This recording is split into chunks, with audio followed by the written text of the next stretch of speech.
Hi everyone.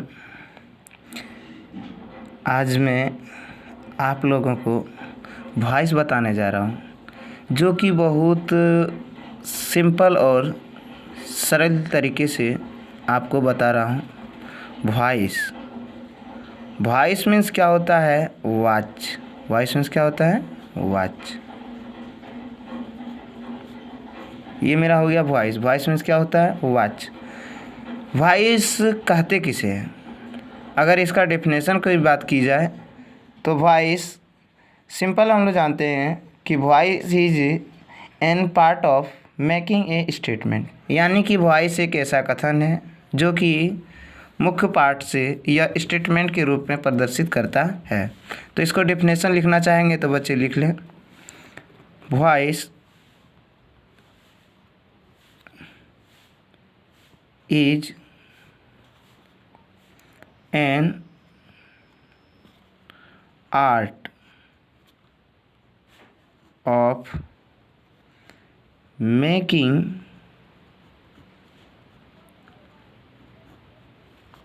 a statement, यानी voice को किसे कहते हैं? जिस स्टेटमेंट यानी कथन को जिसे हम वॉइस के रूप में प्रदर्शित करते हैं। वॉइस को हम लोग दो भागों में बांटते हैं। कितने भागों में? तो दो भागों में। पहला है एक्टिव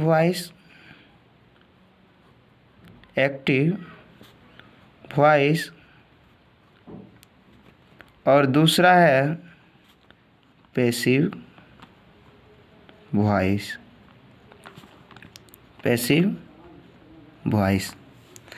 एक्टिव वॉइस कहते किसे हैं? सबसे पहले ये जानेंगे। एक्टिव वॉइस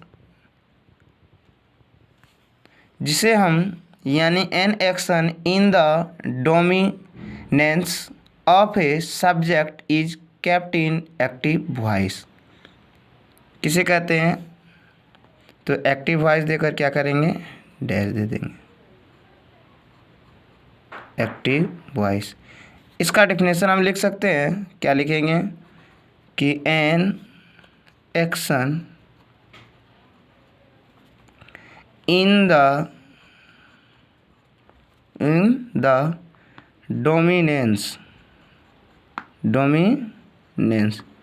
डोमिनेंस को क्या कहते हैं हिंदी में? कर्ता धर्ता, जिसे हम लोग कहते हैं।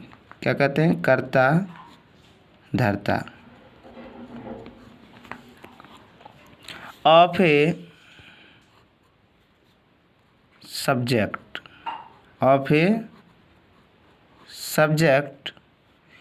Is kept in active voice. Example के तौर पर हम लोग लिख सकते हैं क्या? राम किल्ड रावण, यानी कि राम ने किसे मारा? तो रावण को मारा। ये हम लोग सीधी भाषा में बोल दिए। अब इसी का दूसरा आते हैं तो दूसरा क्या कहता है part? Passive voice. Passive voice को भी उसी प्रकार लिखेंगे definition. An action in the dominance of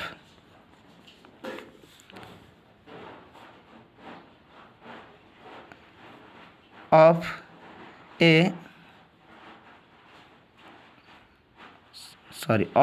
object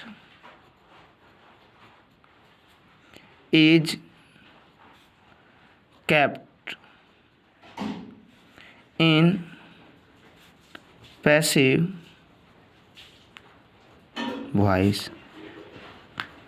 ये इन दोनों का क्या था? डिफिनेशन था कि अगर सब्जेक्ट के तौर पर देखते हैं तो वो क्या हो जाता है मेरा?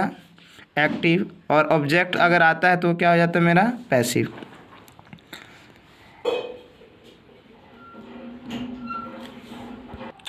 इसके नेक्स्ट आते हैं इसका रूल्स। क्या लिखेंगे कि rules to change in passive, यानी कि पैसिव में किस प्रकार ये चेंज होता है। Rules to change in passive. अब इनके रूल्स को देखेंगे कि पैसिव में किस प्रकार चेंज होता है। पहला है कि सब्जेक्ट ऑफ एक्टिव, अगर सब्जेक्ट अगर एक्टिव में होता है तो इसको किस प्रकार में बदल देंगे। तो सब्जेक्ट को कहाँ बदल देंगे, ऑब्जेक्ट, ऑब्जेक्ट ऑफ पैसिव, यानी कि एक्टिव में अगर जो सब्जेक्ट रहेगा वो मेरा क्या हो जाएगा, पैसिव में जाकर ऑब्जेक्ट। दूसरा रूल कहता है कि subject of passive, subject of passive, अगर सब्जेक्ट तुम्हारा पैसिव में रहता है तो सब्जेक्ट ऑफ क्या हो जाएगा, एक्टिव।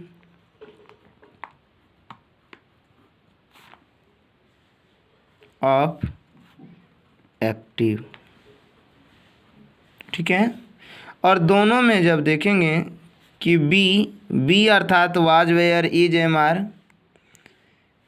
बी प्लस भार्व 3 रहता है तो ये क्या हो जाएगा, किस में रहेंगे, तो पैसिव वॉइस में रहेंगे। किस में, तो पैसिव वॉइस, ठीक है। नेक्स्ट आते हैं कि यदि, यानी if. Number 1, form of be यानी भार्व का प्रयोग किया गया हो प्रेजेंट टेंस के अनुसार, यानी इज, एम या फिर आर रहता है तो वो किस में जाएगा, वो मेरा प्रेजेंट टेंस में जाएगा। किस में जाएंगे, प्रेजेंट टेंस में। दूसरा है कि फॉर्म ऑफ बी वॉज या वेयर, वॉज या वेयर, अगर वॉज या वेयर रहता है तो किस में जाते हैं, वो मेरा पास्ट में जाएंगे। किस में जाएंगे, पास्ट टेंस में।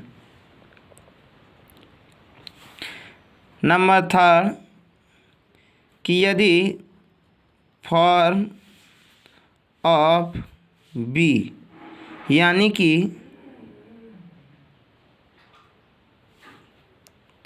ING लगा हो, तो ING लगा हो तो किस में जाएंगे, कंटिन्यूअस में जाएंगे, कंटिन्यूअस में, ठीक है। ये थे हमारे पहचानने के नियम कि आखिरकार कौन सा टेंस में जाएंगे। अब है इनके टेंस चार्ट, यानी कि बनाने के नियम। लिखेंगे यहाँ पे टेंस चार्ट, टेंस चार्ट। एक तरफ कॉलम बनाएंगे टेंस और दूसरी तरफ कॉलम बनाएंगे भार्ब। क्या बनाएंगे, भार्ब। टेंस चार्ट में अगर पहला रूल कहता है कि सिंपल प्रेजेंट टेंस में हो एक्टिव, यानी simple present tense, simple present tense में अगर एक्टिव में रहता है तो क्या लिखते हैं, इसका फॉर्मूला होता है V1 या V5। और यही भार्ब जो है पैसिव में जाकर किसे बदल जाएंगे,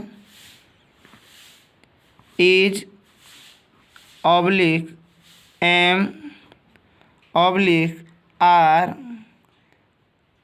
प्लस V3 में। ये किस में, तो ये हमारा टेंस जो था वो एक्टिव के बारे में बताया जा रहा है और ये भार्ब जो है मेरा वो किस में बता रहे हैं, तो पैसिव में।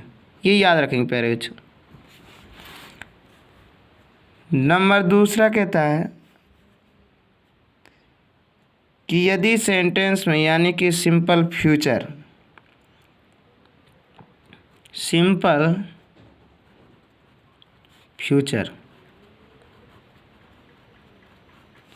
टेंस की बात कही जाए तो इसमें सिर्फ क्या रहेंगे, शैल या विल प्लस भर वन। तो ये किस में जाएंगे, वो चले जाएंगे शैल या विल प्लस भारो थ्री में, प्लस भारो थ्री में चले जाएंगे। नंबर थर्ड कहता है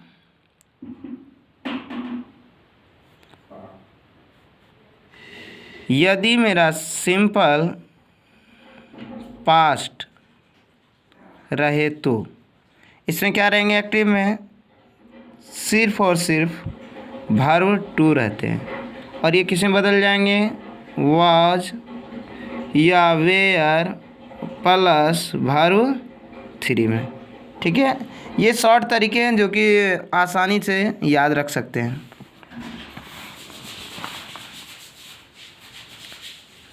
नंबर चौथा कहता है present continuous. Present continuous,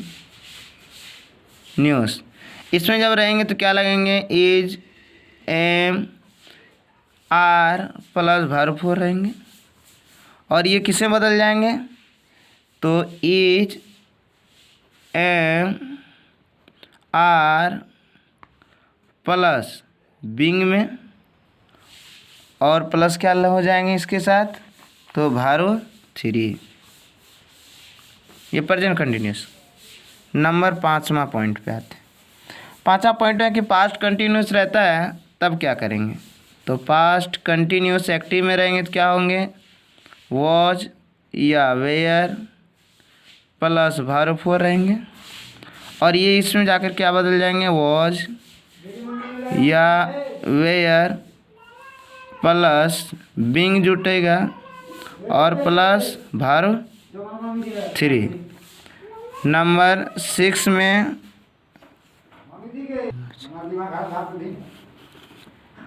future continuous. Future continuous जब रहेंगे तो इसमें क्या हो जाएंगे, नो पैसिव, यानी कोई इसका चेंज ही नहीं होगा, नो पैसिव। प्यारे बच्चों, अगर इतना आप याद कर लेते हैं तो आपको किसी भी तरह की वॉइस बनाने में कोई परेशानी नहीं होगी। Thank you.